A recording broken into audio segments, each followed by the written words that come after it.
आज की क्लास में हम समझ रहे हैं क्लॉज क्या होता है, ठीक है जी। तो बेसिकली हम देख रहे हैं कि अकॉर्डिंग टू स्ट्रक्चर सेंटेंस जो 3 तरह के होते हैं ना, सिंपल, कंपाउंड और कॉम्प्लेक्स, उनको जानने के लिए हमें क्लॉज को समझने की जरूरत है ना। तो क्लॉज की डेफिनेशन लिखिए आपके सामने, it is a part of a sentence which has its own main verb and subject. Definition काफी टेक्निकल है, तो अगर वो समझ में पढ़ने के जरिए अगर समझ में नहीं आ रही तो कोई दिक्कत नहीं, with the help of example we will understand that. It is a part of a sentence, यह सेंटेंस का एक भाग होता है, व्हिच हैज, जिसके पास its own main verb and subject, जिसके पास खुद की वर्ब और खुद का सब्जेक्ट होता है ना। ये टेक्निकल है। फिर से आप एग्जांपल सेंटेंस पे आइए, सीधा लिखा हुआ है Varun pledge cricket with his friends. Varun cricket खेलता है अपने दोस्तों के साथ। और दूसरे में क्या लिखा हुआ है, Mohan had completed his homework before his father came home. Mohan ने अपना होमवर्क पूरा कर लिया था उसके पिताजी के घर आने से पहले। यही सेंटेंस का मीनिंग है। यस। अब देखिए वो कह रहा है सेंटेंस को क्लॉज जानने से पहले आप सेंटेंस जानिए। ये जो पॉइंट रहता है, ये जो फुल स्टॉप, हिंदी में क्या बोलते हैं इसे, आप पूर्ण विराम बोलते हैं, है ना, ऐसा होता है ये पूर्ण विराम। ये हमें बताता है कि एक सेंटेंस कहां तक है, यानी कि वरुण से शुरू हुआ है और फ्रेंड्स तक, यहां पर लगा हुआ है ये फुल स्टॉप, यानी कि ये पॉइंट बना हुआ है, बिंदु बना हुआ है। और दूसरे में मोहन से शुरू हुआ है और कहां पर खत्म हुआ है, होम पर, है ना। यहां पर भी एक सेंटेंस है। एक जो फुल स्टॉप होता है ना, वो हमें बताता है कितने सेंटेंस हैं। तो चलो फुल स्टॉप से तो हम जान लेंगे कि सेंटेंस कितने हैं, लेकिन फिर what about the clauses, clause के बारे में कैसे पता करेंगे। क्लॉज को जानने के लिए आप देखें सब्जेक्ट और वर्ब के पेयर को। इस सेंटेंस में देखिए, ये आपकी वर्ब है, प्ले प्लेड प्लेड, ऐसे करके रन होती है, वर्ब है। और वरुण क्या है इस वर्ब के, सब्जेक्ट है। सिमिलरली तो इस सेंटेंस में और कहीं दिख रहा है आपको सब्जेक्ट और वर्ब का पेयर, नहीं दिख रहा। क्रिकेट तो नाउन है, विद तो प्रीपोजिशन है, ये अगेन एक नाउन है।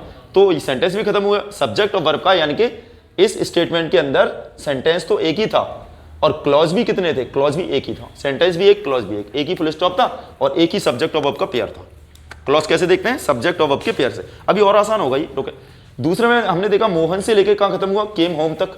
तो यहां पर यस में यहां पर क्या है, सेंटेंस तो फिर से एक है, एक ही फुल स्टॉप है, लेकिन क्लॉज कितने हैं इस बार, इसमें 2 क्लॉज हैं सर। आप देखिए, कंप्लीट आपकी वर्ब है, कंप्लीट, कंप्लीटेड, कंप्लीटेड, और मोहन क्या है इसके, सब्जेक्ट है।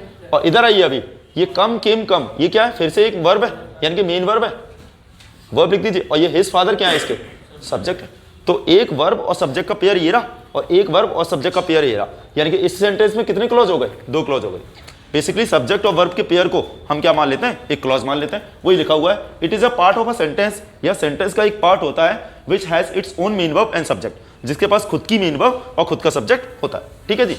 अब लेट्स मेक इट ईजियर, और ज्यादा ईजी बनाते हैं। अब मैं ईजी क्यों बनाने के लिए कह रहा हूं, सुनिए। हर बार आपको सब्जेक्ट और वर्ब के पेयर नहीं ढूंढने, आपको सिर्फ वर्ब को फोकस करना है। पहले सेंटेंस में एक वर्ब है तो एक ही क्लॉज है, दूसरे सेंटेंस में एक तो कंप्लीट वर्ब है और दूसरी कम वर्ब है ना, कम केम कम, ये दोनों V2 है, मतलब ये V3 है और वो V2 है, मतलब ये थर्ड फॉर्म है वो सेकंड फॉर्म है। 2 वर्ब है तो इस सेंटेंस में कितने क्लॉज हो गए, 2। कि सर सब्जेक्ट और वर्ब के पेयर क्यों नहीं बता रहे हैं, आप तो सिर्फ वर्ब को फोकस करने के लिए कह रहे हैं। हाँ, कई बार ना सब्जेक्ट को वो कॉमन मान लेते हैं। देखिए ऐसे, ये थर्ड सेंटेंस देखिए,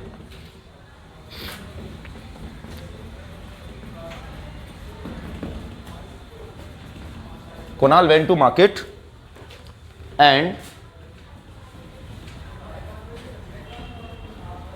and bought some books।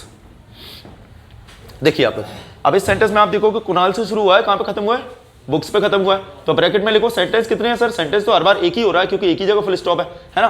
लेकिन क्लॉज कितने हैं इस सेंटेंस में, क्या देखोगे, सब्जेक्ट और वर्ब के पेयर देखोगे, तो फिर आपके साथ पता है क्या होगा, ये तो वर्ब है और इसका सब्जेक्ट है कुणाल, है ना। लेकिन यहां पर ये बाई बॉट बॉट, ये भी तो एक वर्ब है, ये भी तो एक वर्ब है, लेकिन इसका सब्जेक्ट कहां है, सब्जेक्ट तो सर यहाँ पर एंड कंजक्शन के बाद हमने लिखा ही नहीं है ना। सब्जेक्ट इस बार कॉमन मान लिया। सब्जेक्ट कौन होता है, जो काम को करता है। मार्केट जाने का काम किसने किया था, कुणाल ने, और किताबें खरीदने का ये भी किसने किया, कुणाल ने। तो सब्जेक्ट कॉमन नहीं हो गया, आप फोकस करेंगे सिर्फ वर्ब को। एक वर्ब है गो वेंट गॉन ये वाली, और एक वर्ब है बाई बॉट बॉट ये वाली। तो 2 वर्ब हो गई, तो सेंटेंस के अंदर फिर क्लॉज कितने हो गए, 2 हो गए। बिल्कुल आसान है। अब कोई पूछे कि सेंटेंस कैसे काउंट करते हैं, तो आप कहोगे सर फुल स्टॉप काउंट कर लो, जितने फुल स्टॉप उतने सेंटेंस।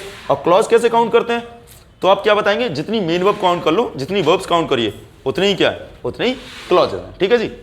अब देखते हैं इसके टाइप्स। अभी आप लिखना पढ़ना बाद में करना, पहले आप सिर्फ समझिए। सर 2 टाइप के होते हैं सिर्फ क्लॉज, सिर्फ 2 टाइप के। कौन कौन से, 2 टाइप के होते हैं। एक तो होता है सर मेन क्लॉज, एक तो होता है मेन क्लॉज और दूसरा होता है सब क्लॉज, दूसरा होता है सब क्लॉज।